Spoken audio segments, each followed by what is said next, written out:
Démocratie, système politique dans lequel le pouvoir est exercé par le peuple, directement ou indirectement. Ce système est bien décrit à travers la citation du président américain Abraham Lincoln qui dit: la démocratie est le gouvernement du peuple, par le peuple, pour le peuple. Pour définir une démocratie, il est généralement utilisé 5 critères, que sont la souveraineté du peuple, la séparation des pouvoirs exécutifs, législatifs et judiciaires, l'égalité devant la loi, la garantie des libertés fondamentales, de conscience, d'opinion, de la presse et l'alternance au pouvoir. À ces critères, il est aussi reconnu que la démocratie repose sur un certain nombre de principes, que sont le principe de l'état de droit, le pluralisme politique, la protection des droits de l'homme et le principe de l'égalité. Malheureusement, lorsqu'un État se trouve confronté à des difficultés comme l'extrémisme violent, le respect de ces principes démocratiques devient difficile, voire impossible. Au nom de la sécurité, on constate malheureusement souvent des dérives. Dans un contexte pareil, que doit faire l'État pour assurer le respect de ces principes démocratiques? C'est notre débat du jour. Pour en parler, pendant une trentaine de minutes, nous recevons Michel Nana et le docteur Boukari Nédié. Michel Nana est journaliste au quotidien burkinabé Le Pays. Docteur Boukari Nédié est enseignant-chercheur. Il est aussi analyste des discours. Bienvenue, monsieur. Merci. C'est venu. Bonjour, merci. Alors, la première question, elle est posée à vous deux. D'abord, on va donner la parole à Michel Nana. Que pensez-vous, quel est l'état des lieux que vous faites du respect des principes démocratiques au Burkina Faso confronté à l'extrémisme violent depuis une dizaine d'années? Merci. Déjà, la question est posée quand on connaît le contexte dans lequel nous sommes. Et il faut dire que nous sommes bien en contexte de démocratie. Donc, parler du respect des principes, c'est parler de quelque chose qui n'existe pas pratiquement dans notre pays. C'est effectivement le non-respect des principes de la démocratie qui nous a conduits dans la situation que nous sommes aujourd'hui. Ça veut dire être dans un état d'exception et être aussi en crise dans, dans beaucoup de domaines, dont bien sûr sur les questions politiques et démocratiques. Donc, pour me résumer, je vais dire que la question, dans notre contexte, cette question ne s'y est pas, mais il faut préciser que c'est le non-respect de ces principes démocratiques-là qui nous a conduits dans la situation où nous sommes aujourd'hui. Docteur Nebier et Michel Nana estiment que nous ne sommes même pas en démocratie. Donc, il n'est même pas, il est difficile de faire l'état des lieux des respects des principes démocratiques. Quel est votre avis sur l'état des lieux des respects des principes démocratiques? Si vous estimez bien sûr que nous sommes en démocratie. Bien sûr, vous savez, ça fait débat. Je ne suis pas en phase avec mon co-invité, Monsieur Nana, parce que pour moi, nous sommes en démocratie. C'est vrai, il y a eu un coup d'État, donc qui a écourté un pouvoir, dit-on, démocratiquement élu, et écourté le mandat de ce pouvoir-là. Le coup d'État n'est pas une voie démocratique pour accéder au pouvoir. Cela dit, dire aujourd'hui que nous ne sommes pas en démocratie, de mon point de vue, et ce que moi je sais et je comprends de la notion de la démocratie, ce n'est pas juste. Nous sommes en transition, cela dit, nous sommes en démocratie. Si nous n'étions pas en démocratie, il y a beaucoup, je vais dire quoi, même la constitution elle-même ne serait pas appliquée aujourd'hui. Or, il est vrai qu'on a la charte de la transition qui est là, mais qui est arrimée à la constitution. Donc, nous sommes bel et bien en démocratie, même si c'est une transition et même si personne ne peut nier que la voie par laquelle les autorités actuelles sont passées pour arriver au pouvoir n'est pas une voie indiquée selon la démocratie. Cela ne veut pas dire que le Burkina Faso n'est pas aujourd'hui un État démocratique. Nous vivons bien en démocratie, même si nous sommes en transition. L'état des lieux, non, il va pousser Les- l'état des lieux sur le respect. Vous estimez que nous sommes en démocratie. Absolument. Alors, quel est l'état des lieux que vous faites sur le respect de ces principes démocratiques? Oui, vous avez édicté tout à l'heure beaucoup de principes. On a Le cinq pour respect des droits de l'homme. le respect des droits de l'homme. Mais vous savez, aujourd'hui, la difficulté que nous éprouvons aujourd'hui en matière de respect ou de violation des droits de l'homme, cette difficulté-là n'est pas du ressort de l'État. Vous savez très bien que le Burkina Faso aujourd'hui est en train de rentrer dans sa neuvième année de la lutte contre le terrorisme. Donc les premières violations des droits humains sont du ressort des groupes terroristes. Et quand l'État, justement, vous avez un régime qui veut permettre aux populations de recouvrer ces droits élémentaires, dont le droit à la vie, estime que on peut abréger, on peut mettre en parenthèse certaines libertés individuelles, voire collectives, pour recouvrer la totalité du territoire où les vraies violations des droits de l'homme sont exercées. Il y a des citoyens qui estiment qu'on ne devrait pas y aller. Il y a même des citoyens qui estiment que c'est un prétexte, comme si la crise n'était pas une réalité au Burkina, comme si le terrorisme n'était pas une réalité. Peut-on continuer à observer tous les droits individuels et même collectifs que nous exerçons en période de paix, lorsque nous sommes en période de guerre? Même vous, vous êtes journaliste. Et je sais que moi, j'ai suivi beaucoup de panels, de conférences, d'interviews de journalistes. Et il y a une notion clé qui revient. C'est sûr que vous en avez été formé à plusieurs reprises. Mais le journalisme en temps de crise, vous êtes attaché, c'est normal, à la liberté de presse qui découle de la liberté d'expression. Est-ce que la liberté de presse peut s'exercer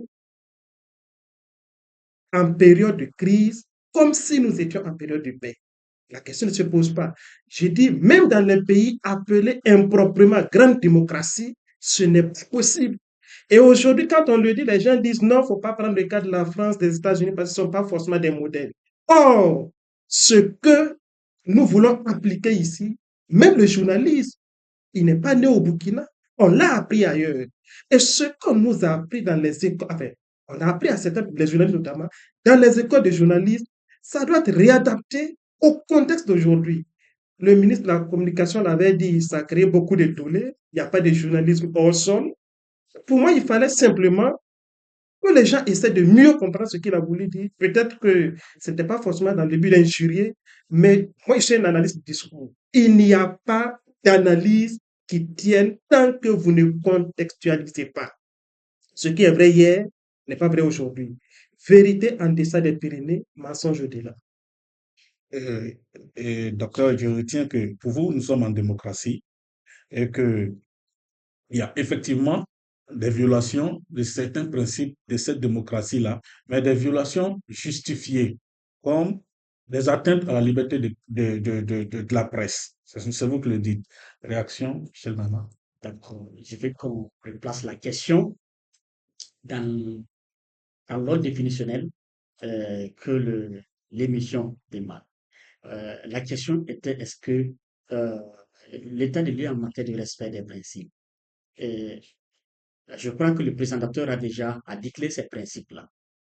Et j'ai dit en regardant ces principes dans les lignes, ce que je dois cocher, euh, ce qui n'est pas respecté, c'est plus nombreux que ce qui est respecté. Et de ce point de vue, j'arrive à la conclusion que nous ne sommes pas en démocratie. C'est là, je ne cherche pas à expliquer quoi que ce soit. Voilà. Et je pense que c'est notre contexte. Si vous rentrez dans notre contexte, on peut justifier pourquoi on n'est pas en démocratie. Et ce n'est pas être pour ou contre.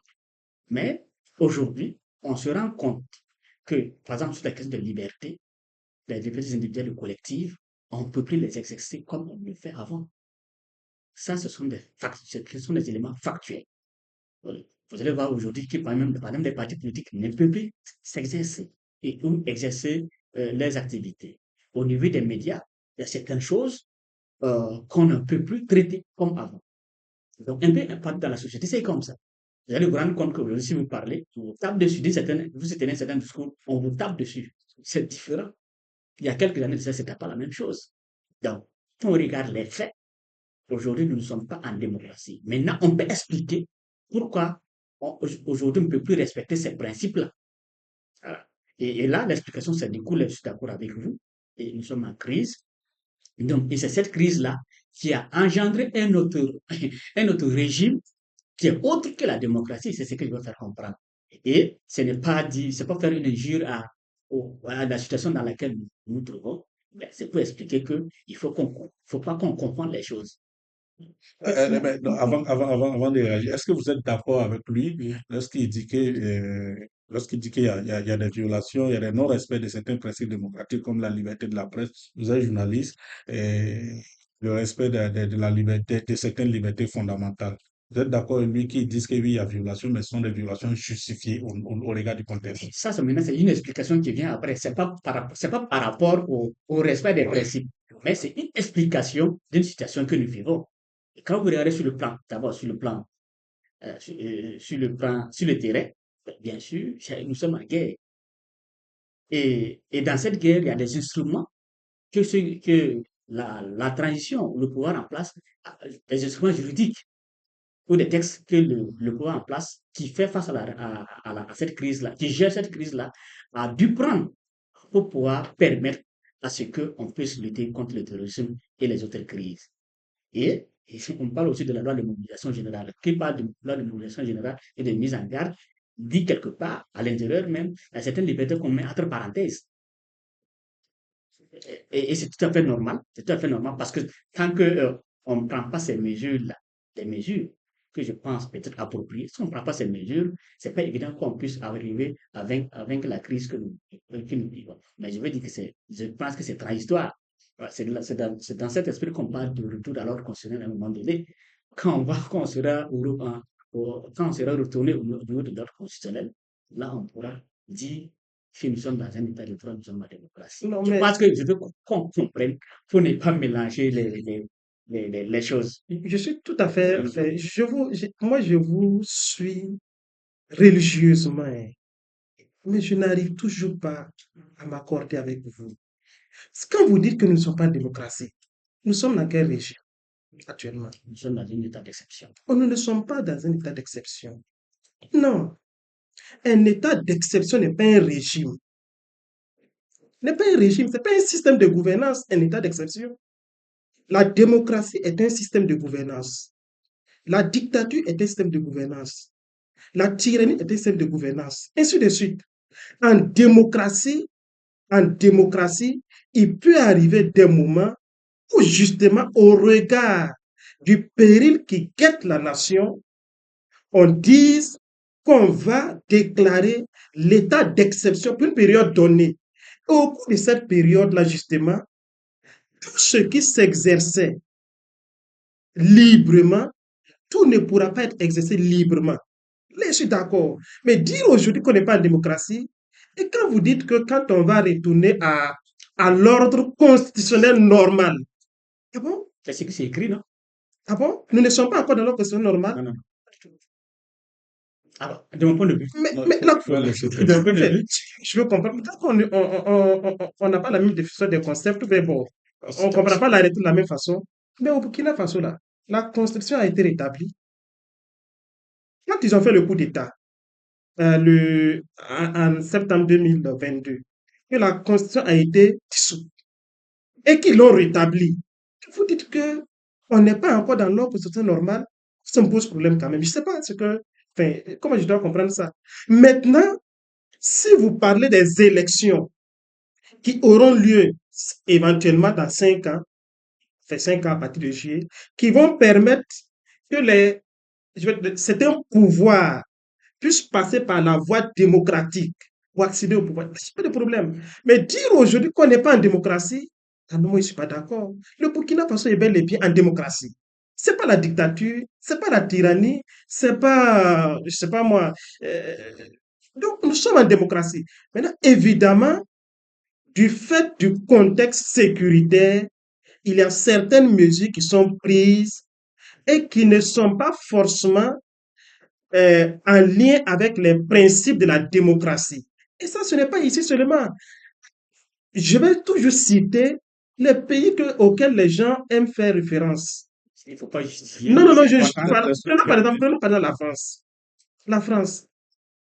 Est-ce que, quand à un certain moment, avec Elisabeth Borne, la première ministre qui est partie, décide de ne pas passer par l'Assemblée nationale pour voter la loi contre la durée de la retraite, l'âge de la retraite plutôt. Est-ce que cela veut dire que pendant cette période-là, on n'était plus en démocratie? La France, après avoir mené la guerre contre l'État islamique en Irak, décide par exemple que les Français qui sont allés combattre aux côtés de l'État islamique allaient être déchus de leur nationalité. Est-ce que ça veut dire que ce principe-là, oh, c'est un principe qui veut qu'il n'y ait pas d'apatride ou bien le concept d'apatride dans un État. Mais quand la France le fait, est-ce que ça veut dire que pendant cette période-là, la France n'était plus en démocratie? Je prends le cas de la France parce que c'est notre référence et on ne peut pas le nier. Donc aujourd'hui, nous sommes en démocratie, mais il y a certains principes ou certains critères de la démocratie qui ne sont pas en œuvre du fait du terrorisme. Et là également, quand on dit la presse est muselée, ah non, la presse n'est pas muselée. On demande simplement aux journalistes de respecter un certain nombre de conditions pour qu'ensemble, le pays retrouve sa quiétude d'antan. Et après ça, chacun pourrait faire ce qu'il veut. Sinon, je ne crois quand même pas que quand quelqu'un fait une analyse, on l'attrape et puis le jette en prison. Ça n'existe pas au Burkina Faso. Non, donc, Il faut que je non, réagisse. avant de réagir, voilà, on va retenir que, en fait, même si, et peu importe le système de gouvernance dans lequel on est, on retient que nous sommes dirigés selon certains critères démocratiques. Nous avons un chef d'État, une assemblée législative de transition, des ministres et autres. On retient. Donc, ce sont des formes. Et puis, la démocratie, c'est tout un ensemble. Voilà. Maintenant, non, non, je vais, avant que Michel Nana ne réagisse, je vous pose la question. Est-ce que la lutte contre l'extrémisme violent, il est incompatible avec le respect des principes démocratiques, tels que la liberté de la presse, l'égalité? Parce que le Burkina n'est pas le seul pays confronté au terrorisme, bien que les trois pays de l'AES sont confrontés au terrorisme. Mais bon, la Côte d'Ivoire, nos voisins, a aussi été titillé. Il y a le Bénin qui est là, ils sont aussi souvent titillés. Mais ils ne sont pas, en termes de gouvernance, les peuples dans ces États-là ne vivent pas la même situation que les Burkinabés. Vous avez dit que la Côte d'Ivoire a été titillée. Vous avez dit que le Bénin aussi, dans une certaine mesure, il y a des incursions. Ils ont vécu 9 ans dans le terrorisme avec les mêmes conséquences que nous connaissons, des milliers de morts, des millions de déplacés internes, avec l'État qui se fonde pratiquement. Non, notre situation n'est pas à comparer à l'attaque qui est arrivée à Grand Bassam en Côte d'Ivoire. Notre situation n'est pas à comparer à ce qui les incursions qu'on a au Niger, enfin, au Bénin. Donc, pour me résumer et pour répondre à votre question, la lutte contre le terrorisme, la lutte contre l'extrémisme violent n'est pas incompatible avec le respect des principes démocratiques. Ce n'est pas incompatible. Mais il y a certains principes qui peuvent être restreints, pour permettre que la lutte puisse se mêler. Quand on a parlé tout à l'heure de la loi de la mobilisation générale, mais en temps normal, on ne le fait pas. Mais pourquoi on a eu besoin de le faire? Et j'explique aussi que même dans les grandes démocraties, il peut arriver, par exemple, qu'on décrète l'état d'urgence, l'état de siège, l'état d'exception. Mais cela ne veut pas dire que la démocratie n'a plus cours dans ce pays-là. C'est au regard du contexte. D'abord, je veux qu'on reste dans le cadre logique. J'ai l'impression que vous avez un discours qui devrait passer en, en allant, sortant quand même souvent des cadres. En fait, moi, je ne cherche pas à vous convaincre qu'on est en démocratie. Je donne mon avis par rapport aux principaux critères cités. Si dans la majorité, je vois que ce n'est pas respecté, on n'est pas en démocratie. En fait, je ne cherche pas à vous convaincre ni à vous persuader.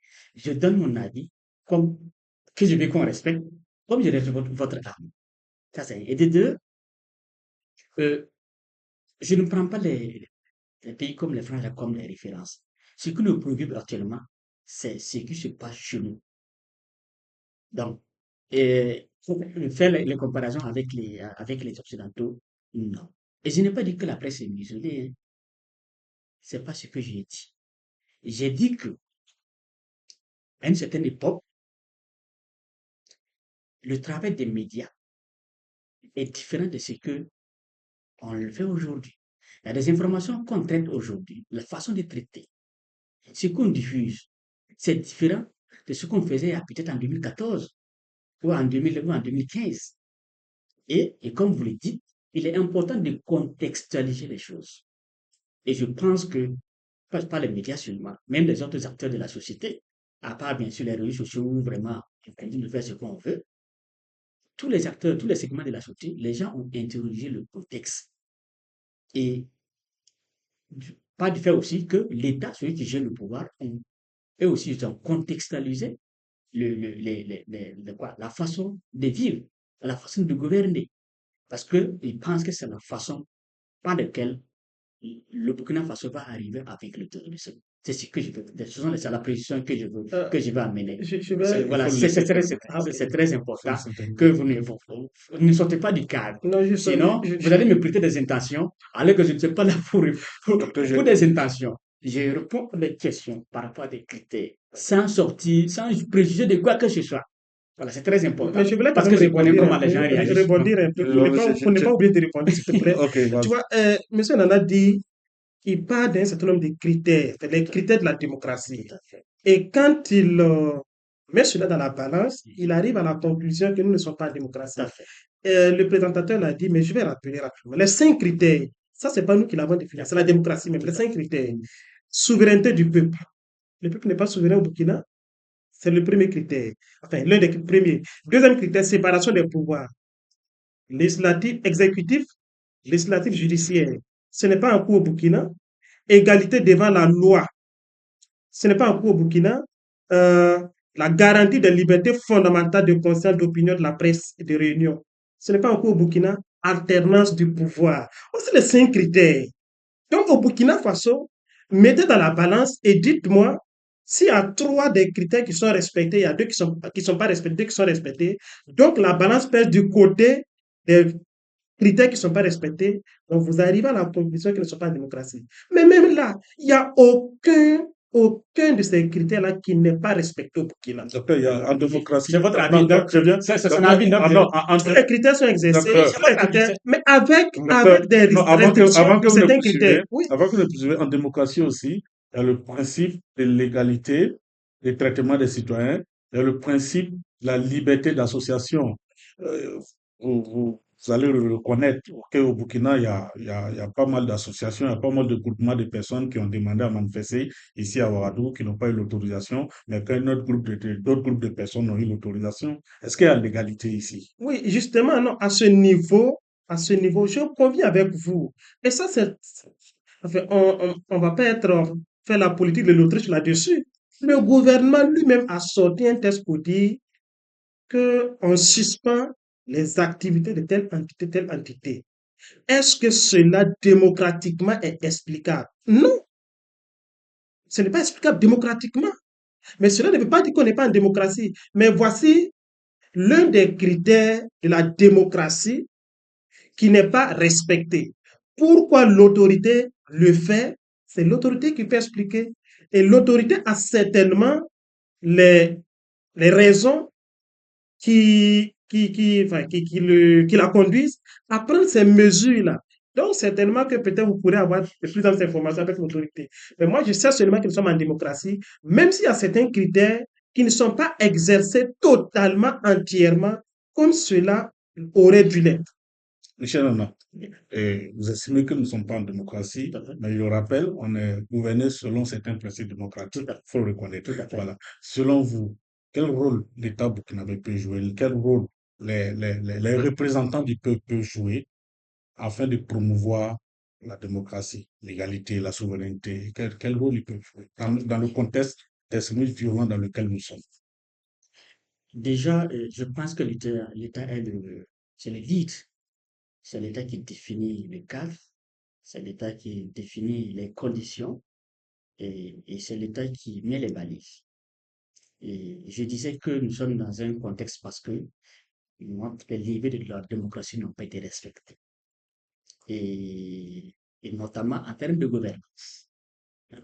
Et je pense que le rôle de l'État, c'est d'abord faire en sorte à refonder notre gouvernance là pour la mettre en phase avec les aspirations de la population et du peuple. Les leviers, c'est quoi? Bien sûr, c'est la bonne gouvernance, comme je l'ai dit. Bien sûr, c'est la redevabilité. C'est la bonne gestion des ressources, des ressources nationales, bien entendu. Et c'est la prise en compte, bien sûr, des besoins de l'ensemble de la population et de l'ensemble même du pays. Voilà, notamment, que ceux du Sahel puissent bénéficier, et bien sûr, de ce que le Sud-Ouest peut bénéficier, ainsi de suite. Ça veut dire le traitement des gens de façon équitable. Et le rôle de l'État aussi, et je vais répondre sur ce que le docteur disait, euh, c'est de travailler à refonder l'espace politique. Parce que c'est la faillite de l'espace et des limites politiques qui ont conduit à la situation que nous vivons. Et c'est pour cela, je pense que l'une des raisons de la suspension des activités de partis politiques et l'une des raisons de leur maintien de la suspension, c'est de bien sûr de travailler à relire tous les textes qui sont liés à l'exercice à l'exercice de la politique dans notre pays et on ne peut pas, une démocratie ne peut pas fonctionner sans qu'on ne puisse arriver d'abord à nettoyer tout ce qui est, toutes les saletés qui ont pavé, bien sûr, le fonctionnement de notre pays depuis quelques années. Donc, le rôle de l'État, bien sûr, c'est de travailler d'abord à créer le cadre, à jouer son rôle en balisant le terrain, en demandant aux citoyens, en donnant comment on appelle ça, en torchant nous voulons aller de ce côté-là. Voici les conditions qu'il faut que nous mettons en place. Et bien sûr, demander aux uns aux autres de suivre. Maintenant, si l'État ne joue pas son rôle, comme cela l'entend, ça dit que créer les conditions optimales de l'exercice de la politique et de la démocratie ou de l'état de droit dans notre pays. Si l'État ne joue pas pleinement son rôle, bien entendu, il ne peut pas se sortir.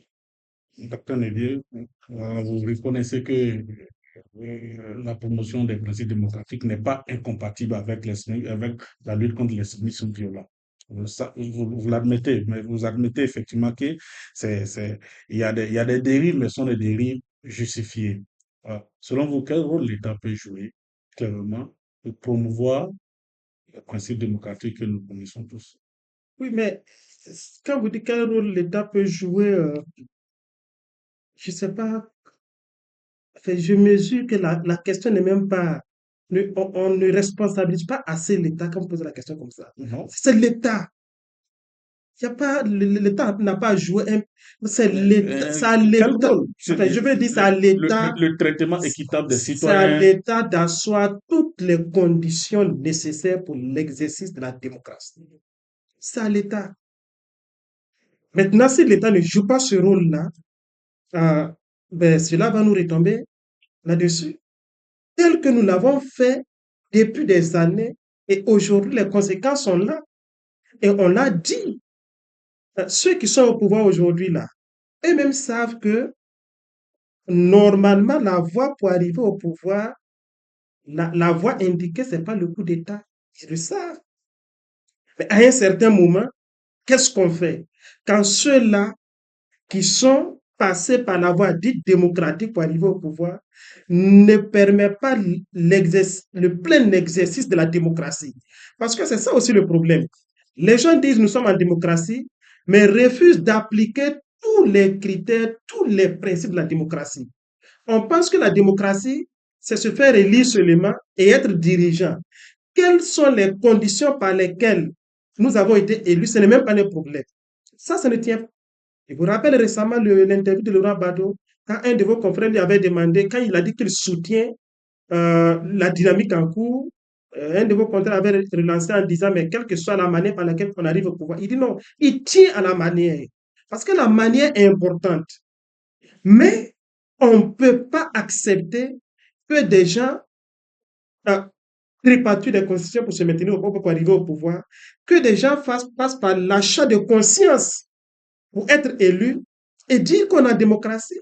On n'est pas en démocratie. Donc, le rôle de l'État, c'est d'asseoir les conditions nécessaires, faire en sorte que tous les citoyens soient égaux devant la loi, que tous les citoyens, quel que soit l'endroit où ils se trouvent, ils se sentent véritablement burkinabés, parce qu'il n'y a pas de burkinabés de seconde zone et de burkinabés de super burkinabés. Et en ce moment-là, chacun se verra pris en compte par la République et certainement que ce que nous vivons aujourd'hui, si on avait agi de la sorte, cela ne nous aurait pas arrivé. Oui, tout à fait. Je voudrais juste ajouter que l'État ne peut pas jouer son rôle aussi avec, sans, avec une absence de conscience citoyenne. Souvent, je dis aux gens, je dis, on jette la montagne sur les leaders politiques aujourd'hui, sur la démocratie aujourd'hui. Mais si on en est arrivé à là, c'est qu'aussi nous avons des citoyens qui ne jouent pas leur rôle.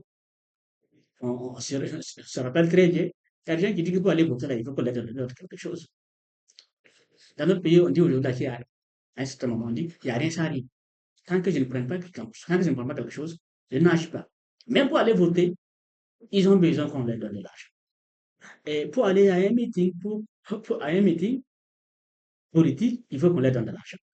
Ça veut dire que l'argent, notre conscience citoyenne, notre citoyenneté se réduit à, à combien on peut me donner pour que j'agisse.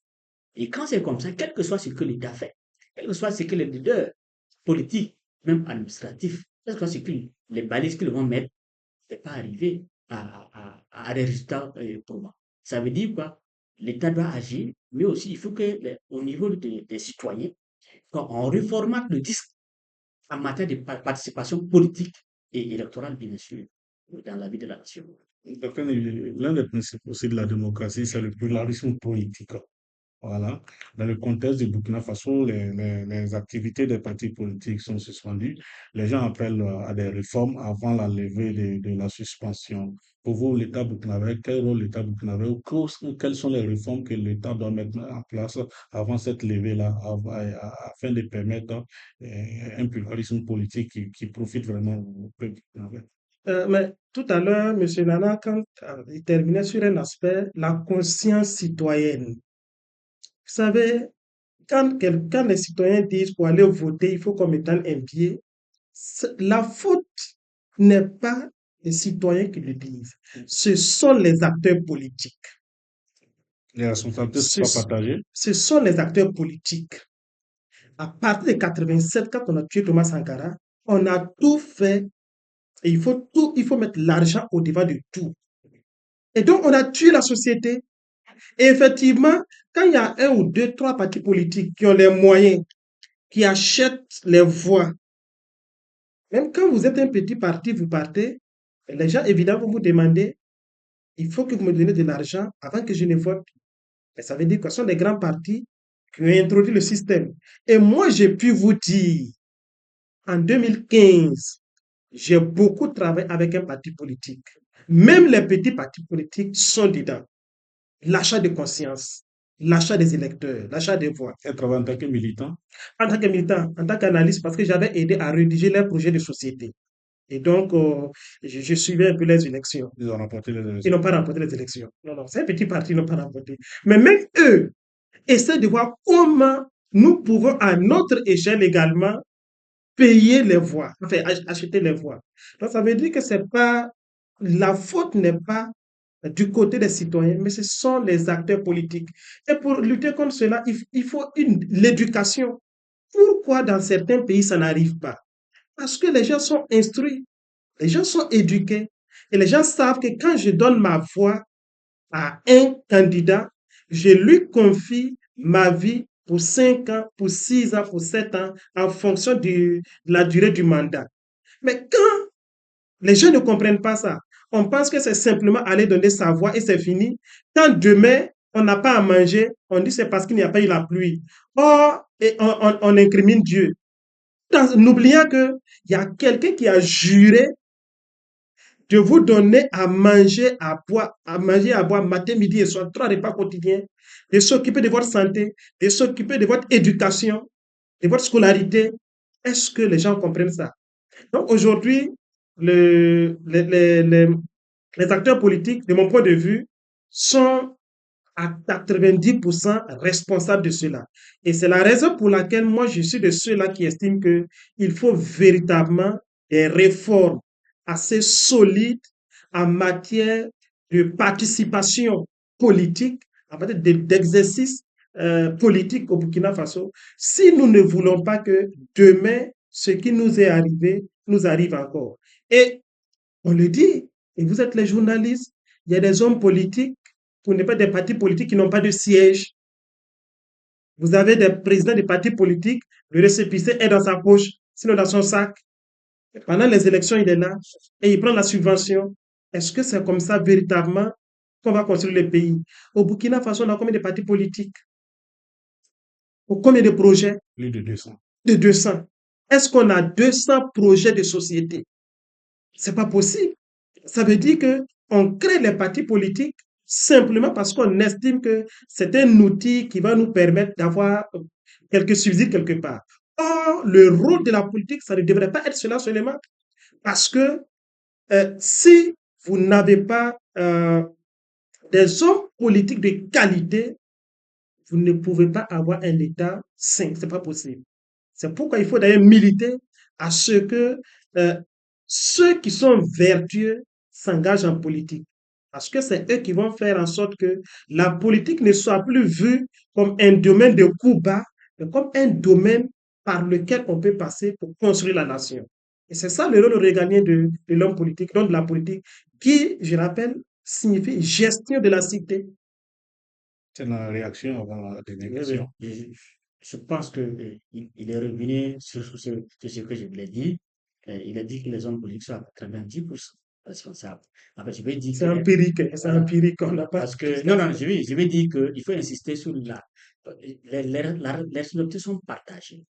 Et les hommes politiques, il y a l'État en tant que structure, parce que quand on parle du nombre de partis politiques là, mais c'est un ministère qui gère ce domaine.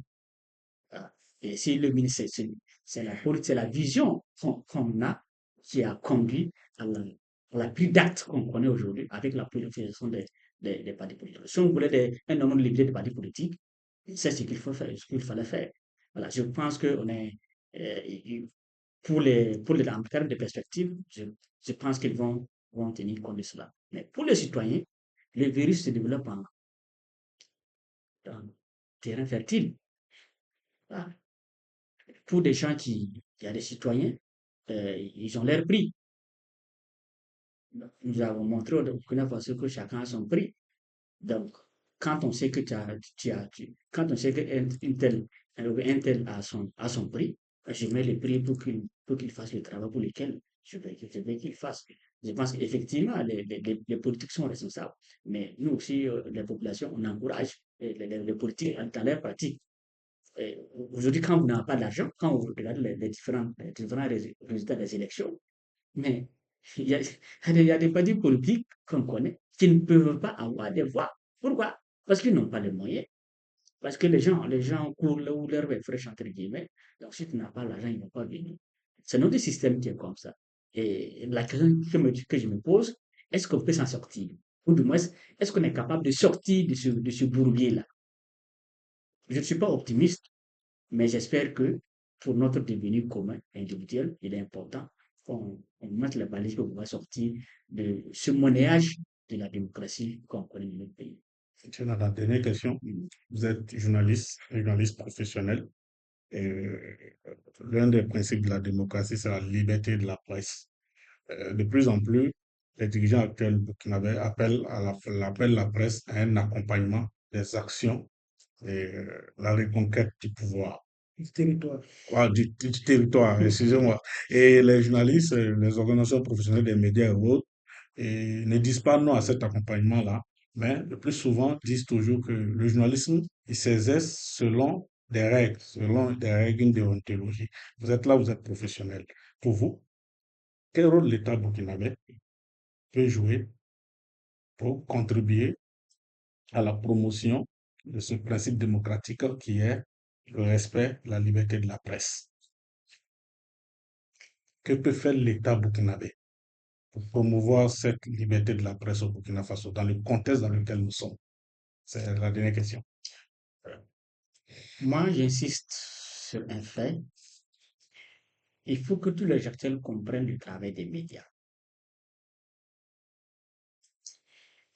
Il faut aussi que les gens sachent que le journalisme est codifié et que si on respectait à la lettre les conditions ou les règles de ce métier-là, il n'y aura pas de contradiction entre les médias et les pouvoirs publics par rapport à cette question de reconquête du territoire.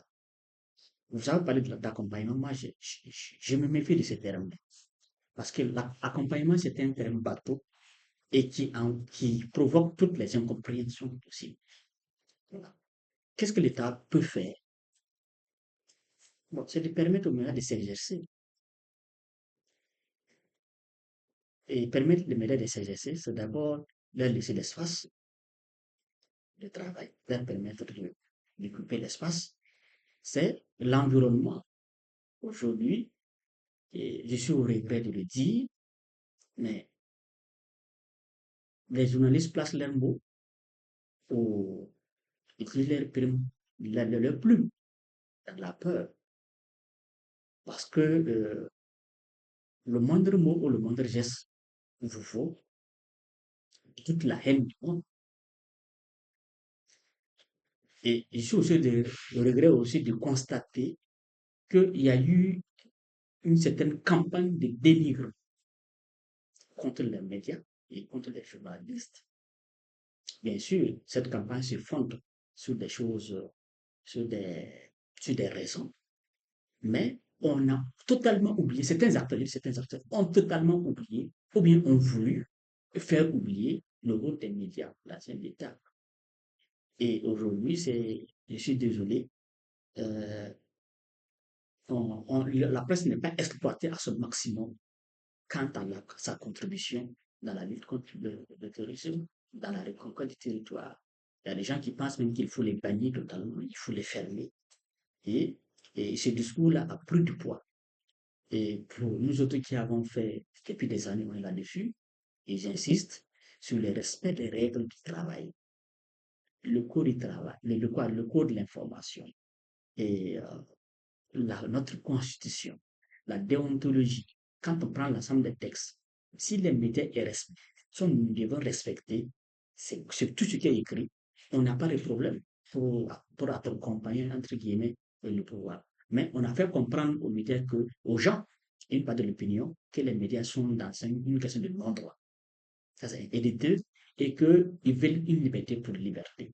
Tout en sachant que même nous savons très bien que ce que nous disons là, ça ne vaut même pas 10% de ce que nous tout moins, ça ne vaut pas 10%.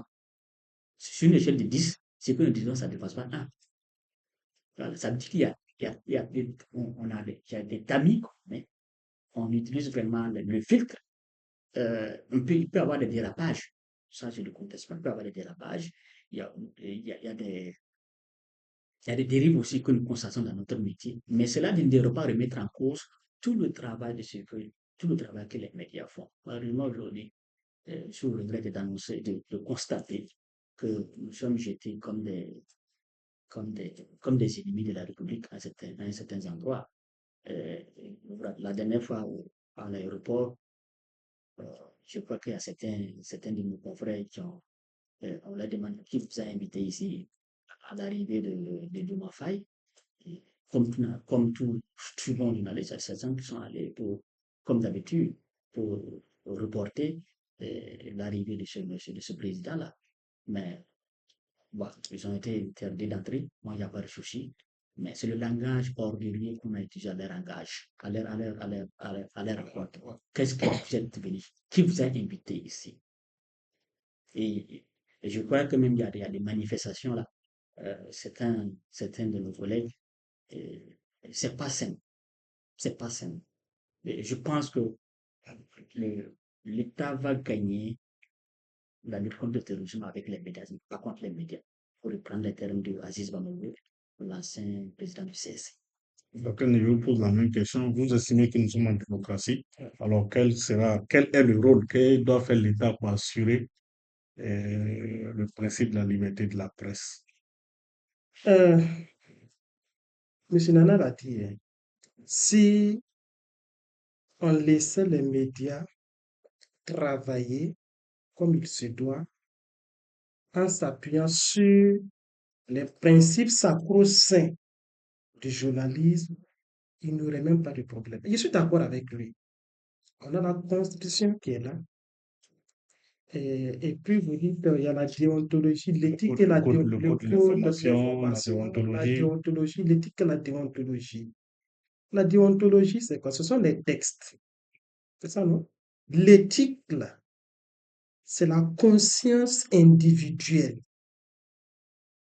Quand je suis face à un événement, à un fait, même si les principes, la déontologie me permet, est-ce que moralement, je peux rapporter ce fait-là à l'instant T? Mais la conscience de M. Nana n'est pas forcément la conscience de Lébier, n'est pas la conscience de Zéba. Donc, à ce niveau, où M. Nana peut estimer que il le dit, M. Lébier peut dire, je ne le dis pas. C'est pourquoi, à un certain moment, il faut peut-être encadrer un peu. C'est là où moi, je comprends la notion d'accompagnement. Sinon, on ne peut pas demander aux journalistes de devenir des menteurs. Ce n'est pas possible. Ce n'est pas possible. Mais peut-être l'accompagnement, c'est essayer de nous comprendre, essayer de nous comprendre. Et ceux même qui le disent, à commencer par le ministre de la Communication, il est lui-même journaliste. Il sait que les journalistes sont attachés à un certain nombre de principes. Mais vu le contexte, est-ce qu'on peut trouver je peux dire quoi, des espaces d'arrangement, si je, entre guillemets, pour ne pas que le journalisme ne se fasse pas, mais aussi que l'État ne soit pas en péril. Parce qu'on le sait, au Burkina Faso, on n'a pas de médias qui vont faire le travail de ce qu'a fait Mille Collines au Burundi. Mais on sait aussi que là-bas, c'est un média qui a mené cela, qui a contribué à cela. Donc, il est toujours bien de, de baliser le terrain pour éviter que ça arrive. Même si on est d'accord que nous avons une presse assez professionnelle dans l'ensemble qui ne va pas tomber dans cela. Et je dis aussi, c'est ma ligne de défense depuis cette histoire entre les autorités et les médias. J'ai dit, il ne doit pas avoir de bras de fer entre les autorités gouvernantes et la presse. Il ne doit pas avoir de bras de fer parce que les autorités ont besoin de la presse pour réussir leur travail. Et la presse également a besoin des autorités pour mieux travailler. Parce que si on est dans un État qui n'existe plus, nous faisons le journalisme pourquoi? Si à travers ce que je peux écrire peut créer plus de problèmes que je n'en résous, quelle serait alors ma part de contribution dans la construction du pays?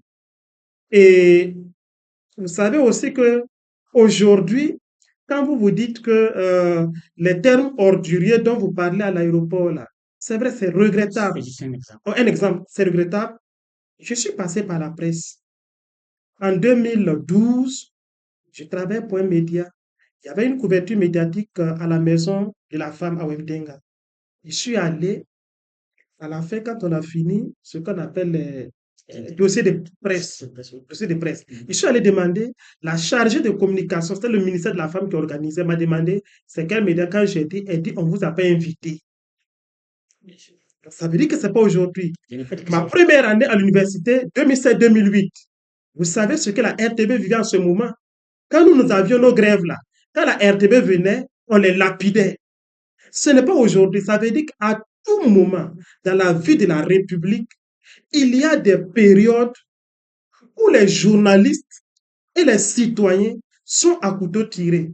Mais ça, c'est pas une campagne qui a été orchestrée par l'autorité pour... Bon, aujourd'hui, on peut estimer que ceux qui le font... Non, non, non, non, non, non, non, non, non, non, pas vous, c'est pas vous, c'est de façon générale. Voilà. C'est de façon générale. Ceux qui le font aujourd'hui, on estime qu'ils sont du côté des autorités. Donc, on pourrait croire qu'ils sont encouragés en cela par les autorités. On pourrait croire. Et quand je prends le cas de la RTB, 2007, 2008, jusqu'en 2012, jusqu'en 2014, l'insurrection, où la RTB a payé les frais des manifestants. Est-ce que c'est l'autorité qui instiguait ces manifestants-là à s'en prendre aux médias publics? Non. Donc, ça veut dire qu'aujourd'hui, euh, le journaliste lui-même doit savoir que nous sommes dans un contexte qui n'est pas un contexte normal, le contexte du terrorisme. Donc, l'éducation au terrorisme, là, qu'on doit enseigner aux citoyens, les journalistes étant également des citoyens, eux-mêmes sont mieux placés pour savoir qu'aujourd'hui, je ne peux pas tout dire comme hier. Et sur la question de la liberté, j'aime cette question de quelqu'un qui dit pourquoi les journalistes décident délibérément de ne pas aller faire des émissions ou des conférences de presse à Guibo. Ça veut dire qu'eux-mêmes savent que c'est inaccessible. Ce ne sont pas les journalistes qui organisent les conférences de Non, presse. non, non. Même les activités. C'est C'est important de cadrer. Laissez-moi terminer. Aujourd'hui, ce ne sont pas les journalistes qui organisent les conférences de presse. Mais est-ce que les journalistes, il y avait des caravanes de presse, non? Il y a des journalistes qui organisent des caravanes de presse. Les journalistes n'organisent pas. Si, il y a des réseaux de journalistes. J'ai appartenu au réseau à Conta. À Conta. On organisait des caravanes de presse.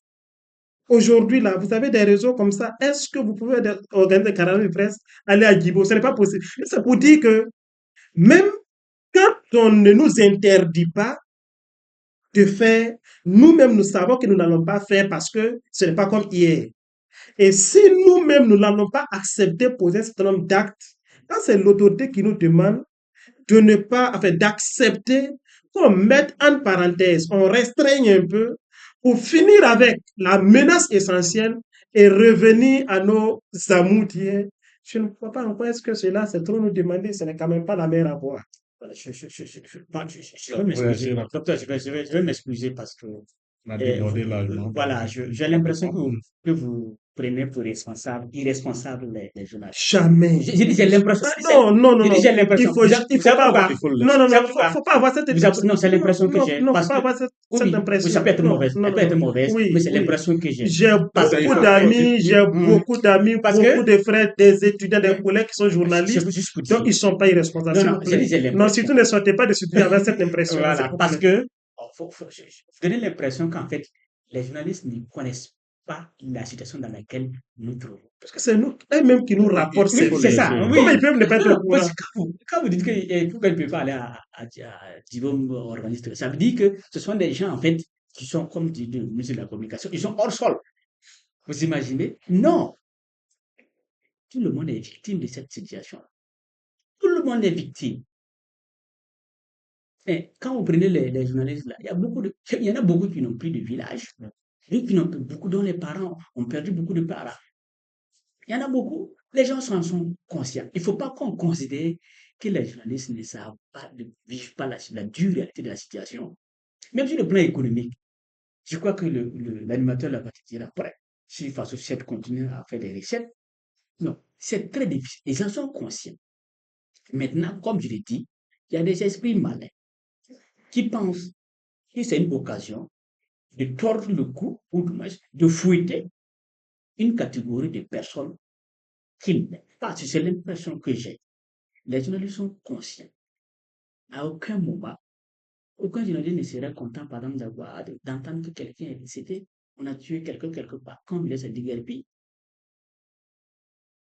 Parce qu'on a l'empathie. Le journalisme, c'est pour l'intérêt général. Si ce que nous faisons là, ce n'est pas pour l'intérêt général, ça ne compte pas. Comme je le dis, il peut y avoir des dérives. Et les dérives Parce qu'on fait des dérives, nous sommes obligés d'accepter les critiques des gens. Et comme je l'ai dit, c'est l'occasion pour nous, les médias, d'interroger même sur nos pratiques et sur notre façon de faire. Voilà. Parce que le journalisme qu'on faisait à 20 ans, on ne peut plus le faire maintenant. Voilà, pour contextualiser ce que je vais dire. Mais il ne faut pas que les gens pensent que les journalistes sont inconscients et irresponsables. Nous sommes loin de là. S'il y a des gens qui pensent que nous sommes irresponsables, bon, enfin. Et puis, bon, peut-être, journaliste la journée, politicien la nuit, Ça, si on arrive à combattre ça, franchement, on aurait une, scène voilà. une presse assez mise. C'est très bien. Il faut faire pas la chose. Soit parce qu'un journaliste a fait de la politique qu'il faut mettre sur les autres. Non, pas tout le monde. Non, non. Parce que moi, personnellement, je ne souhaite pas porter un chapeau qui me convient. Moi, je ne fais que de journalisme. Je peux avoir une opinion politique et citoyenne. Mais au grand jamais, tu vas voir que dans mon travail, là, et je vais faire transparaître que je suis de tel bord, tel bord. Non. Donc, je ne veux pas que ceux qui font les journalistes qui font la politique, là, leur comportement se déteint sur les autres. Voilà. Quand on connaît la conférence de presse, ils sont très nombreux. Quand on ce sont des jeunes. Ils sont très nombreux. Et leur rêve, là, c'est de faire correctement leur travail. C'est de contribuer au fonctionnement et au développement de Burkina Faso. Pas de faire dans la, non, c'est ça, dans la destruction. C'est pas notre intérêt. S'il y en a dans notre groupe, bon, que Dieu nous excuse. Voilà, on puisse Les journalistes burkinabés sont très professionnels. Docteur Nana le sait et il le dit. Docteur Débier le sait, il le dit très bien.